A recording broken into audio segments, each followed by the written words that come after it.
Olá, tudo bem? Eu sou Almir Marinho e esse é o canal Caldo Literário. E para você que está chegando agora ao nosso canal, aproveita e já se inscreva. Deixa aí o seu like, deixa o seu comentário e acione o sininho das notificações. E no vídeo de hoje nós vamos conversar sobre dois livros muito polêmicos. Eu estou falando de O Evangelho segundo Jesus Cristo, do escritor português José Saramago, e Os Versos Satânicos, do escritor indiano Salman Rushdie. Acompanhe!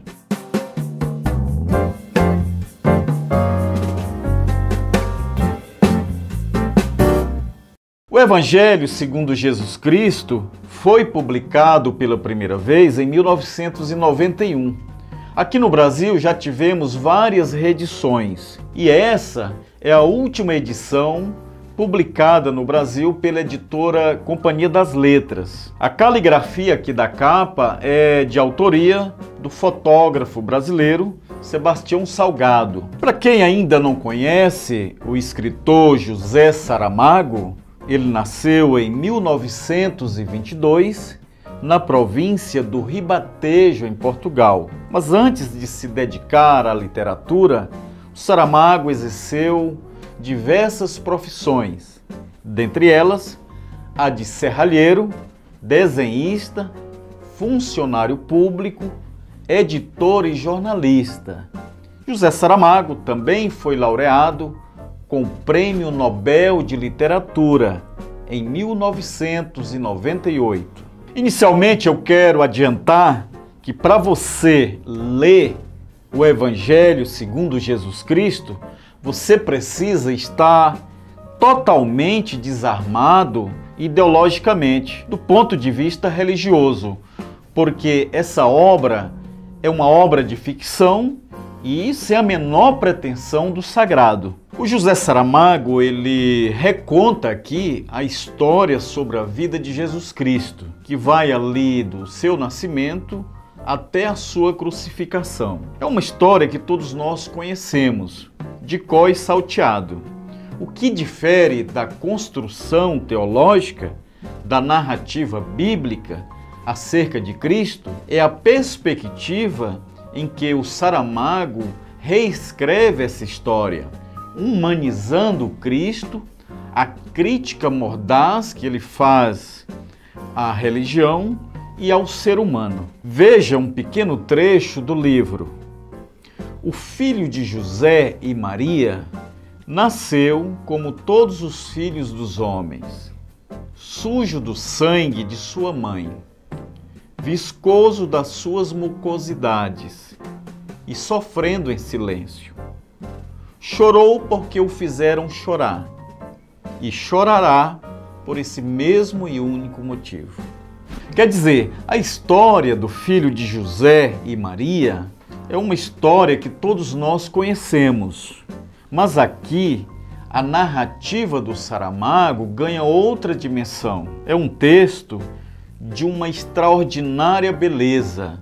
Realmente, José Saramago foi um grande escritor, um grande intérprete da cultura ocidental e da humanidade. Lembrando que, por causa desse livro, o José Saramago foi duramente censurado, não só pelo governo português naquela época, como também pelas corporações da fé, e sobretudo pela Igreja Católica, que o considerou ofensivo à sua fé. E como se não bastasse, a Secretaria de Cultura de Portugal proibiu a inscrição desse livro na disputa do Prêmio Literário Europeu. Só que a proibição desse livro causou uma enorme repercussão e deu muito mais notoriedade a esse livro, que foi o grande responsável pelo Prêmio Nobel de Literatura em 1998. Então,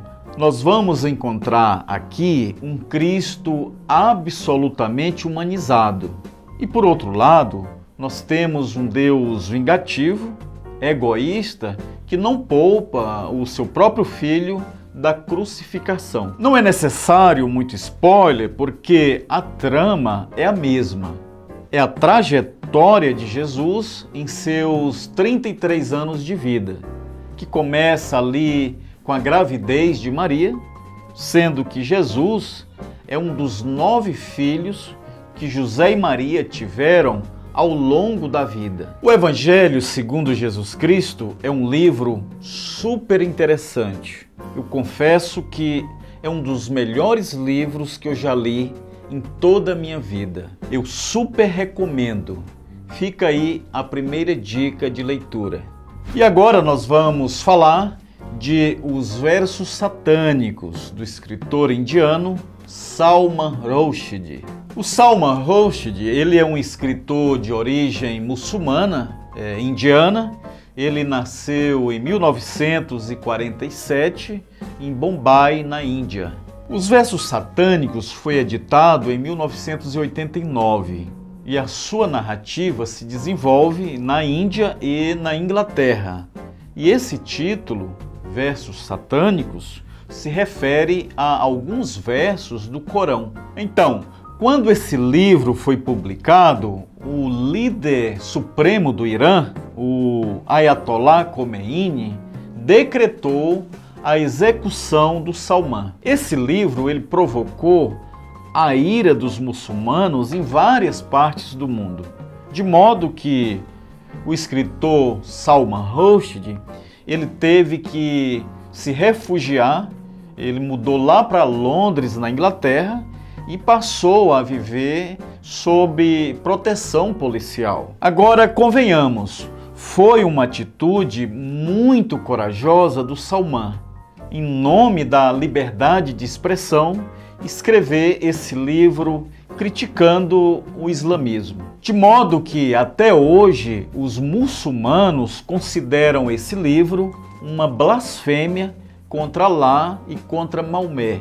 Lembrando que esse livro é proibido até hoje em diversas partes do mundo, inclusive na Índia. E essa perseguição a escritores ainda é muito comum em países muçulmanos. Na Turquia, por exemplo, no Egito, na Argélia, temos relatos também no Irã, dessa forte perseguição a escritores que, em nome da liberdade de expressão, tentam expor os seus vários pensamentos. Mas enfim, esse livro ele relata a saga de 2 atores indianos, o Gibriel Farista e o Saladin Chancha. E esses atores eles sofrem um ataque terrorista em um voo que eles faziam da Índia para Londres. Eles caem de 30 mil pés de altura e quando o avião explode, eles sobrevivem sem nenhum arranhão. Só que metamorfoseados, modificados.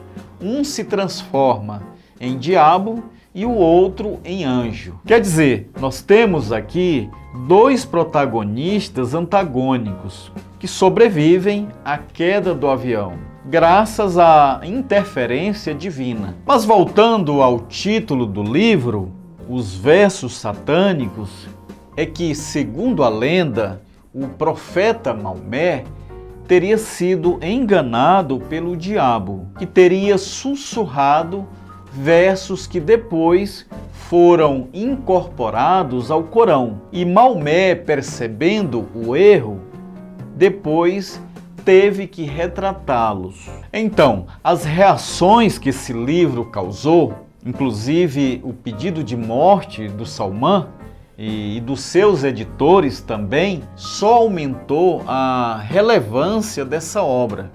A liberdade de expressão venceu, o livro está aqui e continua sendo uma leitura fundamental para compreendermos a cultura islâmica. Mas agora é preciso muita coragem, é claro, para enfrentar esse livro.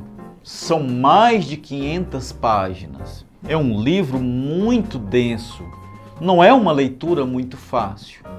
É um pouco complexa, mas vale a pena. É isso, viva a arte, que ela possa continuar sendo essa porta para a liberdade. E essa foi a nossa segunda dica de leitura do nosso caldo literário de hoje, os versos satânicos do escritor indiano Salman Rushdie. E não se esqueçam, leiam, leiam. A leitura liberta. O mundo de quem lê é muito melhor. Obrigado pela companhia. A gente se vê no próximo vídeo. Até lá!